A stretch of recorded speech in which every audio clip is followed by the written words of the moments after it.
আজকে চলে আসছি সীমান্তবর্তী একটা স্টেশন দর্শনা। এটা খুলনা বিভাগের চুয়াডাঙ্গা জেলার দামোহরদা উপজেলার দর্শনা শহরে অবস্থিত। চলেন আজকে জানা যাক যে বাংলাদেশের প্রথম স্টেশন কোনটা, দর্শনা নাকি জগতী। এটা সীমান্তবর্তী স্টেশন হওয়ায় এখানে কোনো বাংলাদেশের ট্রেন প্রবেশ করে না। এখানে শুধুমাত্র ইন্ডিয়ার ট্রেনগুলো চলাচল করে। দর্শনাতে আরও একটি স্টেশন আছে, সেটা হলো দর্শনা হল্ট। সেখানে বাংলাদেশের সমস্ত ট্রেনগুলোই চলাচল করে, কিন্তু এটাতে শুধুমাত্র ইন্ডিয়ার ট্রেনগুলো চলাচল করে। 1862 সালে 15ই নভেম্বর দর্শনা থেকে জগতী রুট চালু হয়। ব্রিটিশরা প্রথমে কলকাতা থেকে দর্শনা পর্যন্ত রেল লাইন বসায়।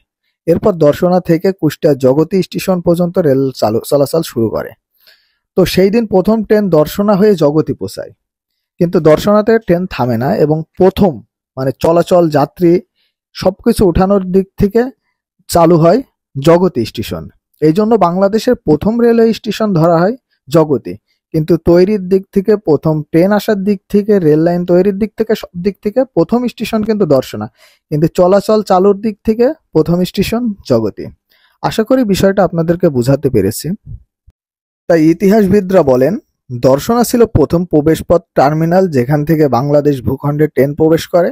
আর জগতে ছিল প্রথম পূর্ণাঙ্গ স্টেশন, যেখানে যাত্রী ও মালামাল ওঠানামা শুরু হয়।